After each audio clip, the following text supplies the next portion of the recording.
Hey, welcome to Both Laugh, the Dying Scene Quarantine Chat Show. I'm your host, as always, Jay Stone, and we are up to episode 51. It still boggles my mind that we've made it this far. Thank you to anyone who has listened to one episode or 51 episodes or all points in between. Thanks for caring. Hopefully you follow along, subscribe to us on whatever platform you might listen to us on, whether it's YouTube or iTunes or Amazon or Google Play or whatever. We appreciate it either way. And there is big news coming on the dying scene front. If you're listening right now, the site is, let's just say it's officially being rebuilt. We're going to have a bunch of cool things coming at you. Let's say maybe springtime. Stay tuned because I think you're really going to like it. I hope you're really going to like it. We're trying to do something really cool. But let's begin with the program. So we are joined this time by Sarah Shook. Sarah is a wonderful force, and I think that that's probably the best word to use as a describer. They have been really a champion of social causes and civil rights causes and LGBTQIA causes and equality and inclusion in the country scene, especially. They've got a really compelling backstory. They've certainly played hundreds of shows over the last handful of years, and they've got a really cool band, and they've got a really cool album coming out next month, February something or other. I'll put links down below in the descriptions. It's a great album. It's their first on 30 Tigers. The album's called Nightroamer. So in this conversation, we talk an awful lot about that. It was recorded right at the beginning, right before the beginning of the pandemic. So really what you hear is the lead up to what it turned out to be the world closing up and changing irreparably for a couple of years. It's a really interesting listen, and if you've been a Sarah Shook and the Disarmers fan for years, there are definitely some things and sounds that you will recognize, and there are definitely some things that are going to open up an awful lot of new territory, both lyrically and musically. It's a great listen. I've been listening to it a lot lately. I've been singing along to it in my head a lot lately. It's a great listen. Check it out. And without further ado, here comes the intro music and then our chat with Sarah.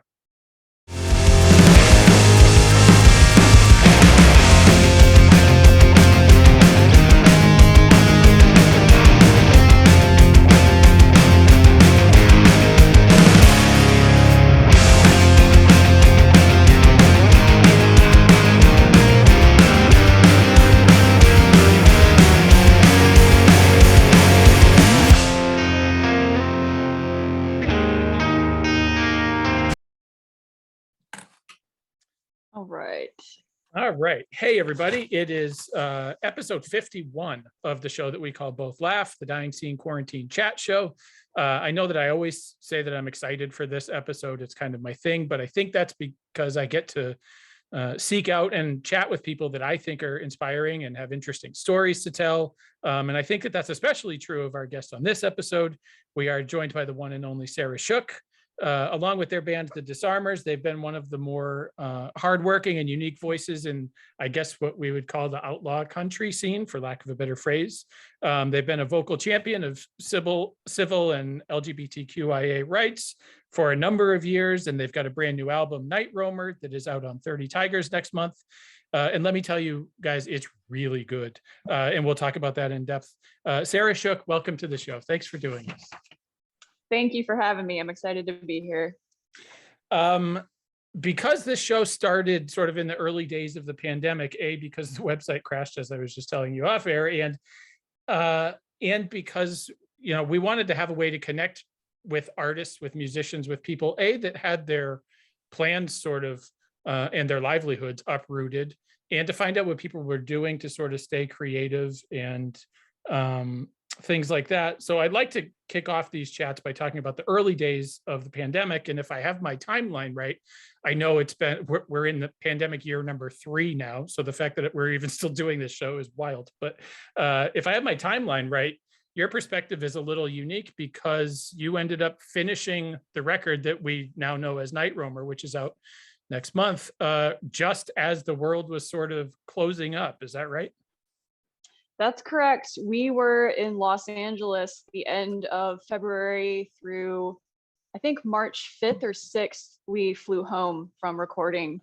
And within a couple weeks, the entire state of California shut down. The timing was just, it was incredible. I remember being in the studio and Eric was working on a guitar part or something. We weren't actively recording, but we were like kind of fiddling around with something. And I glanced at my phone and I remarked to Tony Rambo, the audio engineer, I was just like, dude, there's this virus that they're saying is extremely transmissible, and if it is as transmissible as they say it is, they're gonna have to cancel South by Southwest. Like, that was as far as my brain went, Right. There was no way that I could have possibly known what has ensued in the last 3 years. But that was like my concern at the time. I was like, dude, they're gonna have to cancel South by. Yeah, I feel like that was one of the first things that sort of, or one of the first big things that really got canceled, right? Yes. My memory is all foggy at this point, but yeah, that feels like it was that. And I remember, like, I think Pearl Jam canceled a bunch of shows, and for a band like that to cancel, and they were playing like Fenway Park or whatever, like really big places. And I remember going, oh, that seems like a really big deal. And I didn't, we don't cancel shows because of the flu and whatnot. So we had no idea. Yep, absolutely. Also at the time, we were going through a lot of turmoil with we weren't, our label was going through a lot of turmoil. So there was all of this question of like, what the heck is, what's the deal? Where are we putting this out? How are we putting this out? And then it just became like a non-issue, because there's, I think if you're a huge band, if you're, Pearl Jam big or whatever, like, you don't necessarily need to tour to support your records. People are just gonna buy your fucking records. Right. But like, we're small potatoes. So like, at the tier that we're at, we have to tour to support an album release. And once it became clear that it was going to be totally impossible indefinitely to tour, then it was just like, okay, well, I don't know what I'm doing, but I know what I'm not doing. Yeah. When do you feel like you sort of came to the realization that you weren't going to be touring for the foreseeable future? Because I mean, for a while there, it seemed like, well, okay, it's March now, but maybe by April things will open up. And then it was like, maybe by June things will open up. And then it was like, maybe by September. So like, at what point did you realize, especially that first year, that like, this isn't happening, for like, why bother picking a date because it's just going to be pushed back? Yep. I am not totally sure what month it was. It might have been around the end of April, but as soon as my son's school was like, yeah, North Carolina is closing schools, I was like, dude, this is yeah. And my partner, who works in like construction and remodeling and such, his work was just like, yeah, everybody stay home. We have no idea when we'll have you working again. We don't know. Nobody knows anything. Good luck. Even construction jobs too. Wow, I don't really, like, I kind of not involved in that world, so it didn't dawn on me that would be taking place. Like, even the construction world sort of shutting down. And when they started segueing back into work, and I'm sure not all businesses were like this, but my partner certainly advocated for himself and was just like, I need to work by myself. And if I'm working with other people, it needs to be outside. And so I'm sure there were all kinds of construction folks that never skipped a beat. It just depends on where you are and who you're working for. What would 2020 have looked like if the world hadn't shut down, if the plague hadn't sort of intervened? But what did you have on the radar that you had to put on the shelf indefinitely? I mean, we had a whole Europe and Scandinavia tour. We had all kinds of national touring. There was all kinds of stuff that we had to put off. I remember the very last show we played. So we flew home, I think it was the first week of March 2020, flew home from the studio, had a little bit of downtime, and then we had a tour that was supposed to start. And that tour was like started in South Carolina and then was supposed to go down to Texas for South by, which was canceled. So the last show that we played was, I think it was March 13th or 14th in Greenville, South Carolina. And it was with the Yoppers, who were also on Bloodshot Records. And I remember we were playing the radio room in Greenville, and the whole vibe was so weird. It was just like, it was a packed show. There was like electricity in the air. Everybody was really excited to be there, but nobody wanted to stand close to anybody else. Yeah, right. It was just bizarre, man. And I knew, like, playing that show, I was just like, this is going to be it for a while. And I was thinking a couple months. Like, to me at that time, a while was like, yeah, probably we'll be out of commission for a couple months. Yeah, because it seems like that's when people were sort of, I think the last show that I had tickets for up here, I live in the Boston area. And so we were kind of one of the first places to really shut down, because we got slammed hard right at the beginning, like us in Seattle. And I know that I had tickets to a show on March 12th that got postponed. It got called off day of show because things just kind of seemed too sketchy. But that show got put off until September. And then it's actually taking place this March at the same place. It's the same show, same place. So it'll effectively be 2 full years before that show is actually taking place. It's bizarre. Yeah. Yeah, it's wild, dude. We actually had Nate from the Yoppers on this show back just before he started riding his bike across America, which is still a thing that I can't wrap my head around. Yeah, same here. That was quite the undertaking. Yeah, he's a crazy person, which I mean in the best possible way. I say that as somebody who has tried to be an amateur cyclist over the years, and I can't wrap my head around people that go across the country by themselves like that. Yeah, during a pandemic. Yeah, exactly. Sure. Hey, why not? We were all looking for stuff to do, and this is sort of what I said to him. Like, we were all looking for stuff to do and ways to stay active, and a lot of us sort of jettisoned those plans come like April. And he became a cross the country cyclist. It's pretty impressive. It's inspiring. Absolutely. Really. Yeah. Let's talk about Nightroamer, because like I said, it's a wonderful album. It is my not just my favorite Sarah Shook and the Disarmers album, but it's one of my favorite albums to come out in recent memory. I've been listening to it an awful lot. As it must be a pretty positive thing now that it's like 22 or whatever, 23 months later, to finally have it getting heard by people and finally able to release it into the world. Does it seem weirder than like all your previous music when it finally came out? Oh, for sure. Yeah. I mean, there was a very logical, reasonable timeline of events with Sidelong and Years. And with this, I was just talking to my partner the other day, and like I said out loud for the first time, like, yeah, because it's been 2 years since we recorded the album. And then I just stopped and I was like, oh my God. Right. It's been 2 years since we recorded this album. Like, right. I just cannot, I can't quantify that in my head. I cannot make that make sense in my head. So it's very odd, because it's like, I mean, to be perfectly honest with you, I'm like, oh yeah, I need to start practicing these songs for the album release because I haven't played them in 2 years. Right. So it's a whole thing. I'm happy and grateful to be at a place where no, the world is not completely back to normal yet, and it probably won't be for a while, but we are in a place where like we can finally put this thing out into the world. And I feel like it's going to make a lot of people really happy, and that makes me happy.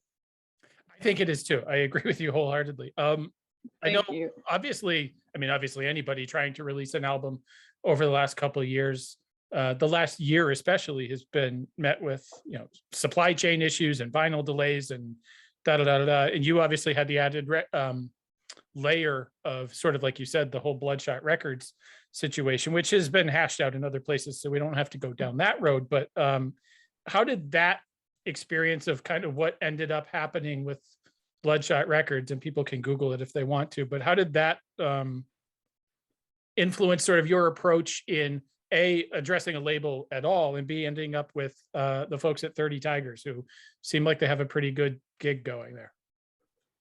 Yeah, 30 Tigers has such a solid damn reputation. And I mean, honestly, I wasn't really part of those conversations. Our manager was the one that was contacting labels and putting out feelers and having those sorts of conversations. So the extent of my involvement was Kathy being like, hey, what about 30 Tigers? Me being like, hell yeah. And then she's like, okay, well, actually, they're interested. And I was like, cool. So yeah, we are very, very grateful to have landed with them. When we first started talking to Bloodshot, actually, I remember Rob Miller being like, yeah, you know, we're a really small label, we're like a family. And I was like, that's what every label says. Like Exactly, every label right. says we're like a family, you know? And so like I had my doubts about that. And you know, it is a tiny ass label, and it very much was like a family. You know, it had, with the exception of a certain owner that is not Rob Miller, it had such a spirit of family and community and cooperation and genuine care. I have not, you know, I never thought that I would encounter people working in the music industry that genuinely care about the artists that they're working for and that they represent. And these people were fantastic. And I'm really grateful we're working with two of them now. Mike Smith is now at 30 Tigers, and Josh Sanger is at All Eyes Media, which is our publicity group. So we're still in good hands. It's like we've managed to keep two of them, you know. Yeah, I have to give a shout out to Josh. Josh has been, you know, from this side of the aisle, as somebody that's been, I hate to even use the term press because that's wildly overstating what a sort of punk rock website like us does, but Josh has always been amazing to work with, and from his time at Bloodshot. And I didn't know that he had moved to All Eyes Media, which, although I have worked quite a bit with All Eyes Media and with other artists over the years. And so to get an email from Josh at All Eyes Media, it took me a second. I went, wait a minute, that's Josh from Bloodshot. Oh, holy shit, this is cool. Yep. Because they were, like you said, they always said that they were sort of like a family, but from my perspective, they seemed that way too. And they were always wonderful to work with. And I actually just got to hang out with another former Bloodshot artist, Cory Branan, last night. And I always had a lot of love for a lot of people at that label, like you said, aforementioned unnamed people aside. Yes, yeah, exactly. Yeah, Josh is a gem, man. Shout out to Josh, and shout out to 30 Tigers, because really they've been great to work with. It seems it's nice to work, like you said, sort of with people that get it. And I know I'm very much removed from the inner workings of labels and all that stuff, but it's always seemed like the 30 Tigers folks have a good thing going. Yeah, absolutely. I think it was April or May of, was it this year? Oh my God, I have no idea. At some point we were in Nashville auditioning drummers. And while we were there, our manager set up a meeting with David Macias from 30 Tigers. And we were just, me and Eric and Aaron were just gonna go out and have lunch with them and kind of meet each other and get a feel for you know, each other's vibe or whatnot. And I just remember him being like, he had his phone out, and they had just decided to start working with this artist from South America. And David was so excited about this artist that he kept like playing little snippets of songs, and he'd be like, oh, listen to this one, listen to this one. And I was like, this is the kind of person that you want to work with in the music industry, because they have genuine care and genuine excitement about the people that they're working with. And it was just so, it was, you know, it meant so much more to me that he was showing us snippets on his phone of an artist he's excited about. That meant so much more to me than, you know, someone stiffly sitting across the desk from you being like, we promise to work very hard for you. You know what I mean?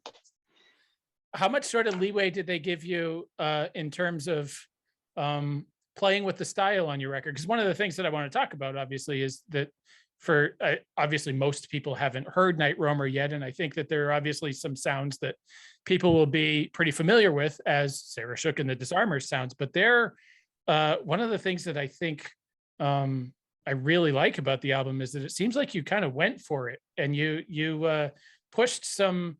I don't want to say boundaries because I don't know. I feel like that's weird when we're talking about music, but you sort of pushed some different areas and opened things up stylistically. And how involved was 30 Tigers in saying, hey, that's cool, or no, don't do that, make a Sarah Shook and the Disarmers record? Well, right off the bat, I can say that we wouldn't sign with any label that doesn't give us complete creative control. That is not an option. We are not, I mean, we're not like hostile to criticism, but Right. we know what we're doing, and we have put a lot of hours into becoming good at what we do. Right. So as far as the expansion of genres, it's interesting. There are actually 2 songs on the record that were not supposed to be on the record. Basically, I write all the songs. I bring songs to the band. We literally just sit there and run through them a couple times so that people can get used to like what the arrangement is, what the chord progression is. And then once we're all kind of familiar enough with it, collaboratively, we decide on like, do we want this for an intro? Do we want a long outro? Do we want this to like fade on the recording? Where do we want the solos? Like over what chords do we want the solos? All of that type stuff is, there's a loose arrangement when I bring it to the band, and by the time the band is done with it, it's like a whole ass song. So we had been rehearsing to record Nightroamer for a couple months. It was at the very end. It was literally the last rehearsal we had before we flew to LA to make the record. And at the very end of the last rehearsal, the guys were just like, well, you know, I think it's good. We're feeling good about it. Do you have anything else that we could just kind of run through for fun to blow off some steam? Because we've been working really hard. And I was like, yeah, I got a couple songs we could run through. And I had 2 that I had absolutely no intention of even ever playing with the band. But I was just like, yeah, fuck it. We can do that. And one of them was I Got This, and one of them was Been Loving You Too Long, or Been Loving You. Yeah. And yeah, so we ran through them a couple times, and they were just like, these are great, like these should be on the record. And I was like, okay, I mean, I agree, they sound good. Right. It's a little bit of a departure, but I'm down. Let's do it. That is one of the things that I love so much about this band and this group of people, is there is no conversation about, well, what is the direction that we want to take this album in? Like, there's no concept, there's no discussion or decision being made about like, do we want to have a pop song on the album? Basically, it is about making every single song the best it can possibly sound. And that is up to all of us as individuals and our individual instruments. And then when we come together, it's like there is this magic that happens. And you know, there are some songs that you know, when I'm writing them and it's just me and a guitar, I might think, oh, this is probably going to be pretty country. And then I kind of play with it a little bit, and I'm like, well, maybe it could be a little punk. And then by the time it gets to the band, it's just like a all-out thrasher, you know. Yeah. So it's kind of magical. The first rehearsal that we had for Nightroamer, there were 2 songs that we worked on. I cannot remember what one of them is, but the other one was If It's Poison, which is my favorite song on the record. And we rehearsed it. We had a really good rehearsal. And I got home. I loaded my gear in my car, and I drove home, and I sat in the driveway when I got home and just like cried for like 5 minutes. And it was so humbling and profound to take this song that's like I have no idea how huge and incredible it's going to sound. And then I bring it to the band and these dudes are just like, yep, we know what to do with it. And then we all play together and it becomes this living thing. And yeah, I definitely indulged. I let myself have a good brief little cry there. And then I texted my bandmates some mushy thing, just like, I love you guys so much. Thanks for making my songs amazing. Right. You know, which is good. Which is good. I think it's healthy. It's so while you were talking, while you first said that there are two songs that you weren't initially going to put on Nightroamer. If I had my camera on, you would have seen this. I have a Sharpie next to me and I starred two songs that I assumed that it was. And of course it was I Got This and Been Loving You. So I'm glad I got that right. It makes me feel a little valid. But then I said, if there's a number 3, if it's Poison, because there's a little bit of a different vibe. It's almost like a 50s, like I could picture like a 50s country and Western dance, and there's like a disco ball going, and it's a little bit of a different vibe to that song. But I was glad I got the first 2 right. But those, what would those have been used for? I know you've got a solo project under a different name, and we can talk about that going forward. Was that sort of where that stuff was planning on living, or was it just stuff that you wrote and didn't really have a home for? Yeah, both of those songs I was planning on putting on the solo project. Well, I mean, at the time that I wrote that, I had no idea that I was going to even do anything with my solo project. I had any number at any point in time, a certain little pile of songs that were like, well, these aren't really Disarmers songs. I really like them. I want to do something with them. But like, when am I going to have time? I'm on tour 150 days a year. Right. And when I'm home, I don't want to be doing more work. I want to be spending time with my son and my partner. Right. So, I mean, honestly, I was planning on adding them to the stack of these aren't really Disarmers songs, but I want to do something with them eventually. And I was recording little demos here and there of the stuff that I was working on. I actually went back into my GarageBand last week and I was listening to the original demos that I had for some of these songs, and it's just incredible. They're so different. Like, they're so different than what they ended up being on the record. Where did I Got This come from? That is such a different song, but that song could be massive. And I'm not like, that's a really cool song. It's very different. Did that start just you and an acoustic guitar, or you and a Gretsch or whatever? Or did that come from like messing around on keyboards or something? It's a whole different song. Yeah. No, that started with, I think that started with a demo on GarageBand. And I had guitar parts for it. I had like composed this whole drum part, which was interesting because when we got in the studio and we were making the record, when we were working on this song, I was just like, no, like there's this part and like it has to have this very specific drum fill right before the chorus comes back in. And I was literally like on my phone trying to access my computer, trying to get this one tiny little drum thing that I did. And it didn't work out. And the demo is a completely different animal than what's on the record. But I kind of like that. I love that music is so versatile and it can be interpreted in, I mean, just infinite ways. When you're somebody who, I mean, you've certainly carved out a niche or whatever in the scene, it can be a bit of a gamble to really take stylistic, like left-hand turns or even a left and then another left sometimes. But does that factor into the equation when you're deciding what goes on the record and what to even bring to the band? Like, oh, I like this, but maybe it's just too weird or too different, or to not alienate fans or whatever? Or do you think they're pretty much along for the ride at this point? I mean, I really don't worry about alienating fans.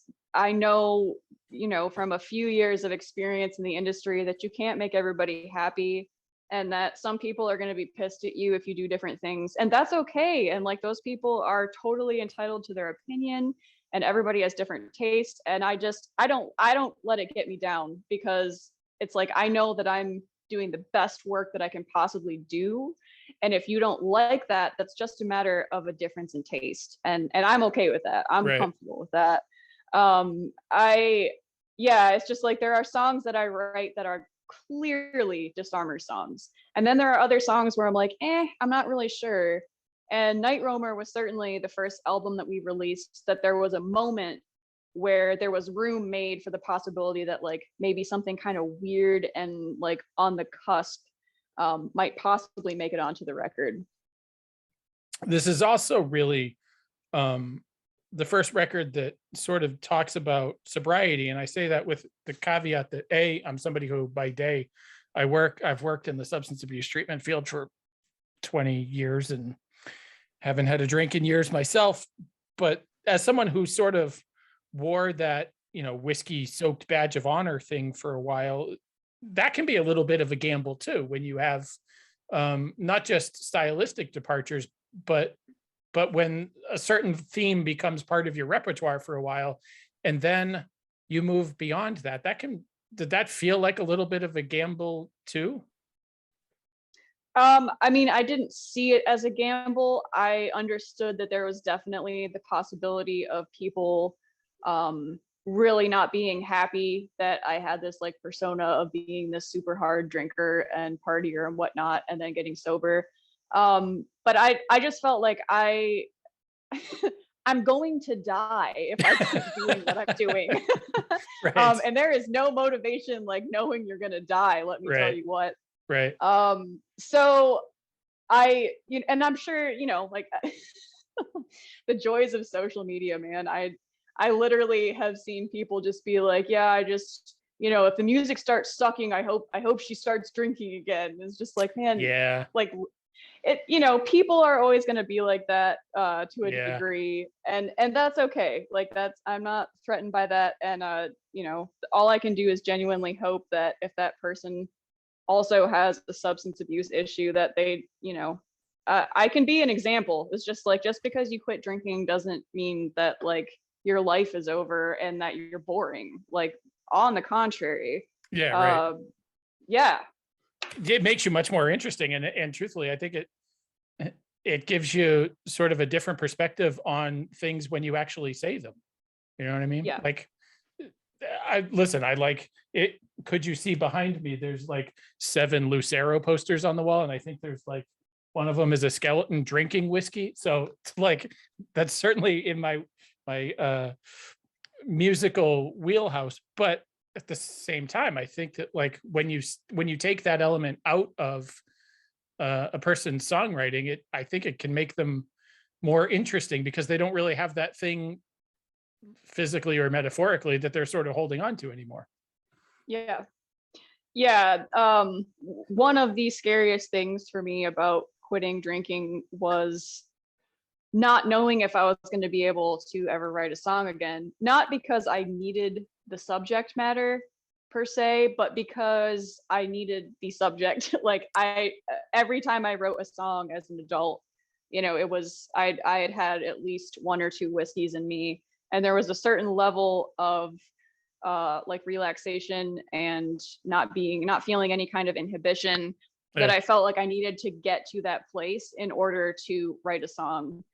Because I'm not a disciplined songwriter. I'm an intuitive songwriter, and I don't set down with the intention of sharing a message. Like when I write a song, it comes to me and the words are there, and I just have to be alone and in a position where I have a guitar or some instrument that I can use so that I can come up with a chord progression, because all of that stuff sort of comes all at the same time.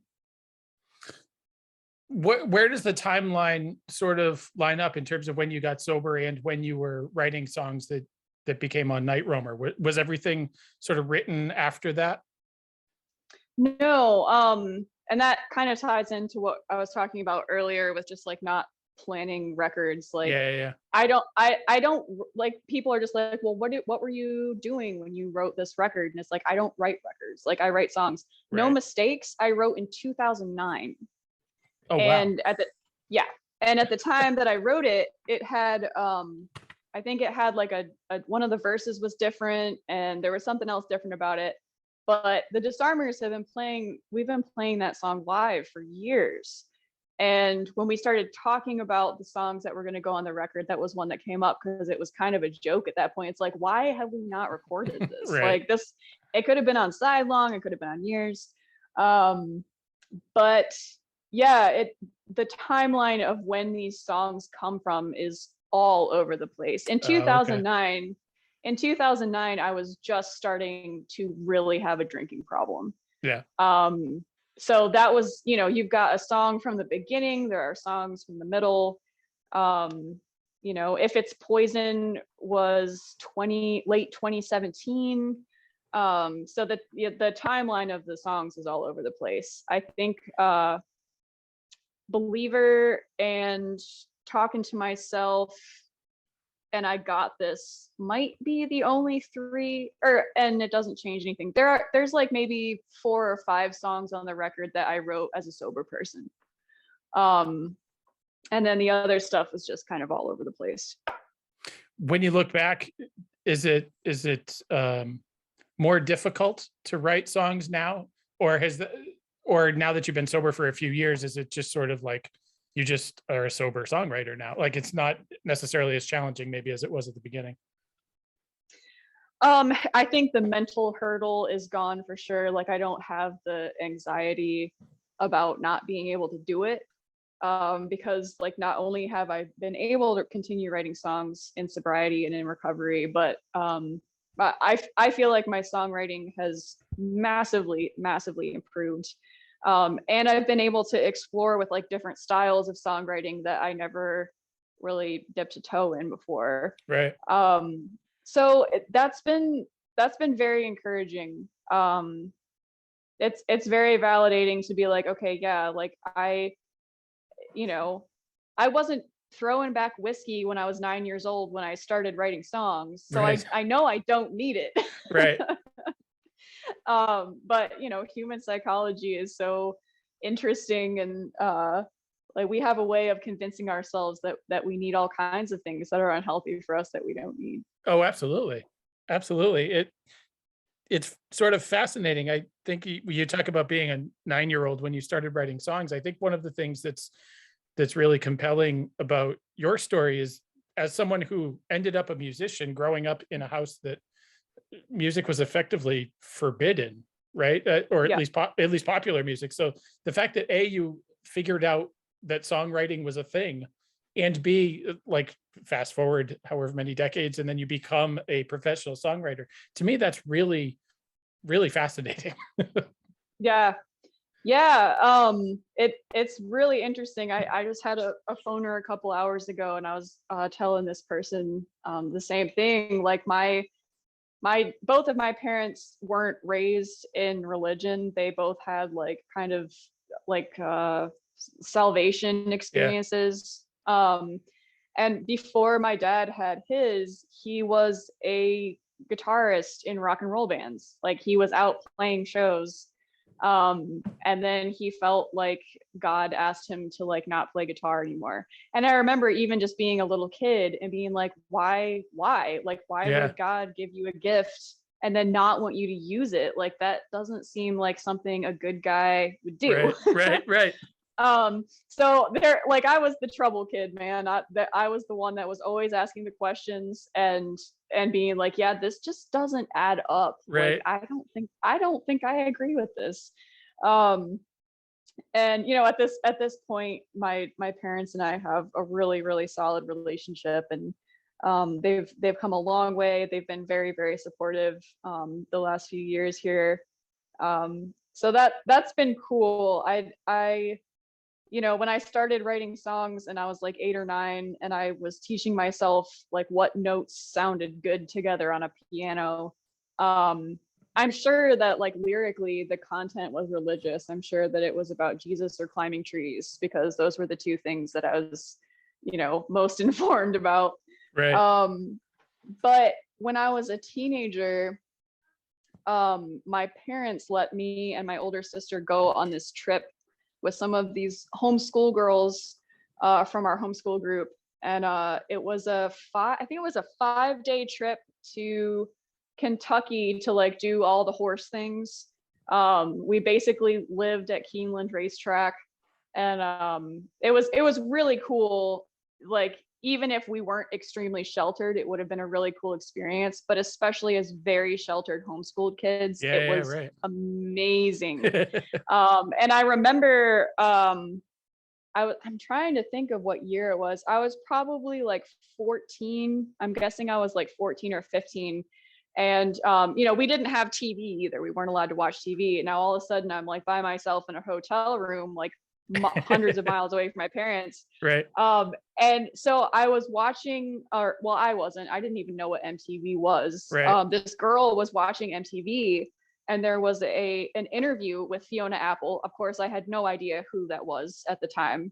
And it wasn't until years and years and years later that I heard her name, and I was just like, oh my God, that was the name of the person that gave this interview. Funny.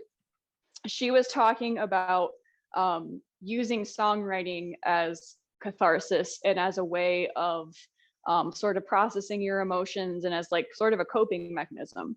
And I just remember just being absolutely riveted, and her saying, you know, when I feel a very strong emotion, whether it's happiness or sadness or anger, like that is when I write a song, is when I'm feeling something.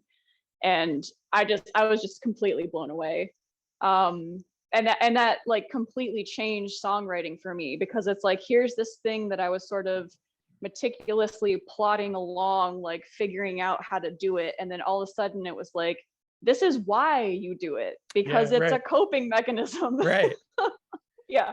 So stylistically, what sort of music would you write as someone who had no real frame of reference as to, you know, popular music or particular genres or whatever? So it's almost like you're this sort of babe in the woods, right? And figuring things out on your own. But what sort of style were you even writing? Can you remember back to those days? Not when I was that little. I do know that when I started teaching myself guitar, I was 16, and I borrowed a guitar from a friend of mine at church. And ultimately she like, you know, I had it for 6 months, and then when I tried to give it back, she was just like, nope, keep it. Like, I know you've really been working hard.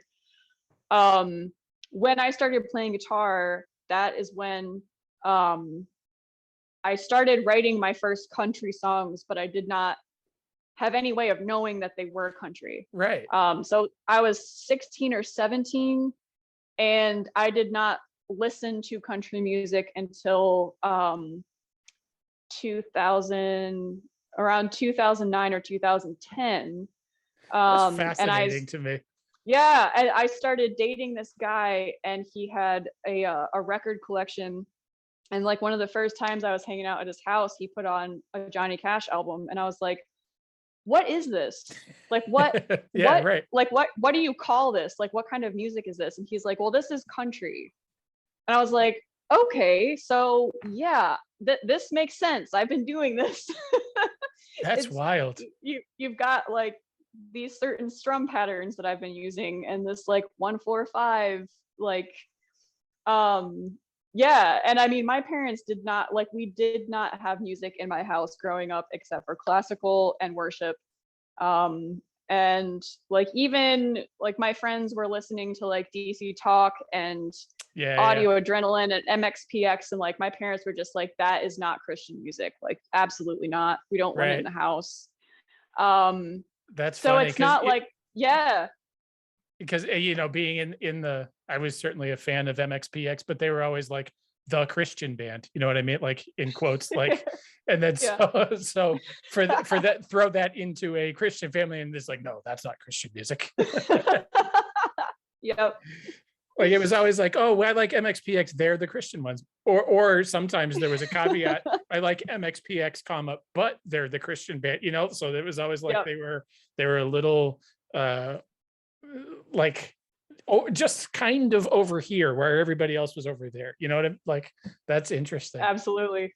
Yeah. I suppose it makes sense that you ended up sort of having this sort of outlaw country punk rock ethos, because you're writing music when you didn't even know what it was. You know, it makes sense, I suppose, that you landed here. Yeah. Yeah, I feel the same way. Um, and it's interesting too, like the way that I was introduced to country music. It took me years after that initial introduction to learn that like pop country is what most people think country is. And then to discover that there's this whole movement of people that are like, we hate pop country, like it's not country, blah, blah, blah. I just feel like I'm constantly like playing catch up. I'm always learning everything backwards.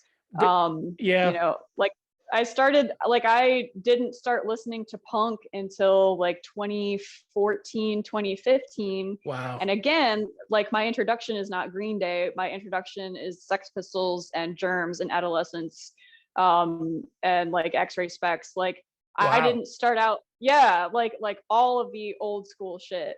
Right.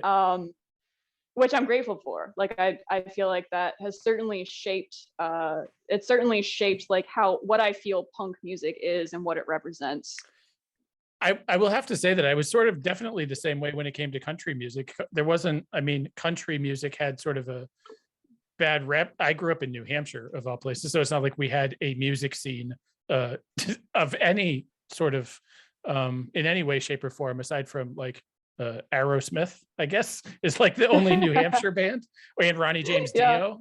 Yeah, Ronnie James Dio is from me, but we didn't. So we knew what was on the radio, and all that was on the radio was stuff that you would call, in terms of country music, was stuff that you would call pop country today. So I Yeah. definitely had this really negative view of country music for a long time, and it really wasn't until getting into punk rock music for a couple of decades and then realizing what some of those guys were listening to other than punk music, because there's this weird sort of gatekeeping thing, and that's actually a thing that I wanted to talk about. Is country music has its own gatekeeping, but punk rock definitely has its own gatekeeping element too. But I think in country music, it's more from the industry and from the labels, and in punk music, it's more from the scene itself, like the actual punks, if you know what I mean. Like, because when I started listening to punk rock music, it was almost like forbidden to listen to anything else if you were hanging out with the punks, because then you were a poser if you liked Bruce Springsteen or if you liked Grateful Dead or whatever, or you weren't allowed to like things that weren't punk. So then you just listened to whatever skate punk bands that Fat Records puts out for 15 years or whatever. But then you sort of get a little older and look at things from a sort of 10,000 foot view, and you realize that, well, really, they're all just kind of doing Waylon Jennings and Johnny Cash, but like with Marshall Stacks, you know what I mean? Like, Yeah. but that wasn't, so it was really, I was in my 30s or probably 30 when I really started to develop an appreciation for that side of it, and not just chalking everything up to, as that was labeled country, as being pop country, if that makes sense. Yeah. Yeah, totally. But you've been pretty vocal about this whole idea of gatekeeping, particularly in the country community, because like I said, the country tends to, the industry itself tends to gatekeep a lot, and you've been a real vocal champion really of queer country artists and the Black Opry and things like that, and that's a real important thing. And I think that's a thing that makes you real compelling as an artist, as being okay with kind of giving the establishment the finger. That's sort of the punk rock side maybe that I appreciate, but that's important to you. Yeah, it is. I don't feel like the current state of affairs is an accurate representation of the people that are actually out here making country music.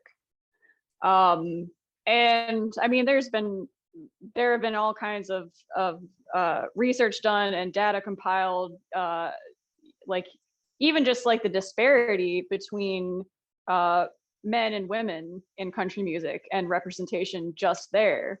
And I'm not going to quote numbers because I don't remember specifics, but I do know that it's abominably bad. And you've got all of these record execs being like, well, people don't want to listen to female country artists, and it's just simply not true.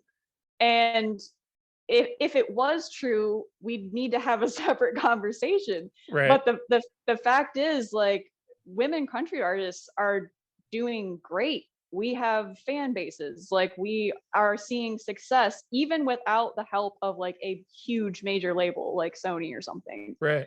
Um, Where do you think that comes so from? The idea that, or that sort of notion that people don't want to listen to female country artists or country artists of color or whatever. Where do you think that comes from if it's clearly not based on fact? I mean, my honest opinion is that it's a bunch of white artists that are afraid of losing their seat at the table. Yeah. And I think it's bullshit. And the thing that's really kind of telling about it is, like, why not just open the doors and let the artists make the art and let people decide what they want to listen to? You know what I mean? It's like, right. Why this doesn't have to be a politicized thing. Just give artists equal representation, let them do their thing, and you will very soon know like who's listening to what. And I can guarantee you it ain't gonna be all straight white guys.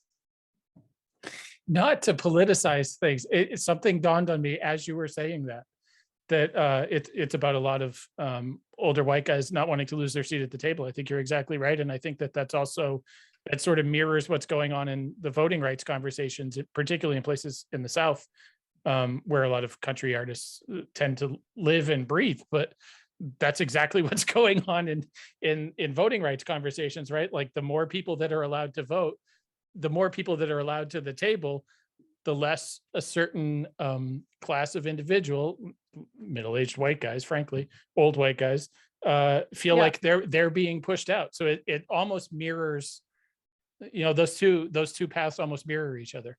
And it didn't dawn on me until you just said that. Yeah, and to like take it a step further, I have no problem with straight white guys making country music. I listen to a lot of straight white guys that make country music. But the thing is, like, if you're confident in your art and you're confident in the music that you make, you shouldn't have this scarcity mindset that's like, oh, well, only so many of us can have success in this field. And it's just like, yeah, but you're at the same time, you're like keeping yourselves successful and you're preventing other people from having the opportunity to be successful. Right. So I think that like the root cause of all of this is fear. And I feel like there's fear and uncertainty, and there are people that feel like there isn't enough room at the table for everybody, and so they have to like fight to preserve their right to sit there. And I'm just like, it's just not, capitalism fucking sucks sometimes. And right. and one of the ways that it sucks is that it does create it creates a scarcity mindset. Right. And whereas we're talking about visibility and radio play, there is plenty of room for everybody. There just fucking is. Right. And that's a good, healthy thing. And I think that we need to start seeing that collectively as a good, healthy thing. It opens the door to healthy competition, right. but it also opens the door to healthy collaboration. And I think those are two things that it would really benefit us to keep in mind. Yeah, it opens the door to a lot of creativity, right? Like there's nothing worse than formulaic pop country. I'm sorry, like there's nothing worse. Then there's a guy, and I forget his name, and I wish I could quote him off the tip of my tongue, but I can't. But there's a guy who, for a few years, put out a mashup at the end of the year of like the top 10 pop country songs. But he like did them all in Pro Tools, like he stripped everything down to the basic tracks and played them over each other. And it is wild. It's hilarious, but it's also a little bit sad how like perfectly everything lines up. It's wild. And truthfully, to me, there's nothing worse than that. Yep. Which is again why I didn't give country music a chance for a long time. Yeah. I don't want to take up too much of your afternoon. We're closing in on an hour. And I'd like to be respectful of people's time. Thank you for doing this. I know you've it's people should listen to Nightroamer and pre-order it from wherever they can, because it really is one of my favorite records that has come out recently, not just by you. When does tour kick off? Does it look hopeful that tour's officially going to go off in March or whenever it is? Our album release show is February 18th. And then we have a little bit of time before anything else is popping up. The next thing after that is actually the Outlaw Country Cruise, which is a cruise. Right. So I mean, fingers crossed. At this point, I am open to any and all touring happening, but I'm not going to be surprised if things get canceled. I think that that's kind of going to be the playing field for a while. Some friends of mine are out on the road right now, and they're like in the smack dab in the middle of a tour, and one of their someone in their touring party who's fully vaccinated just tested positive, so they just had to cancel some shows and kind of like, you know, five days of quarantine before they can start playing shows again, and they're just kind of drifting. Yeah. So it's a weird time, and I feel like we're all prepared to roll with the punches. It feels like a giant game of whack-a-mole sometimes, doesn't it? Like, yeah. Yep. Best of luck on the road. I'm trying to pick a date because I think New Hampshire looks like it's going to be the best one, even though it's like an hour from here. It's like a Friday night. So hopefully we'll catch up in New Hampshire as long as everybody continues to successfully navigate Omicron. And again, thanks for doing this. Let me stop recording and then make sure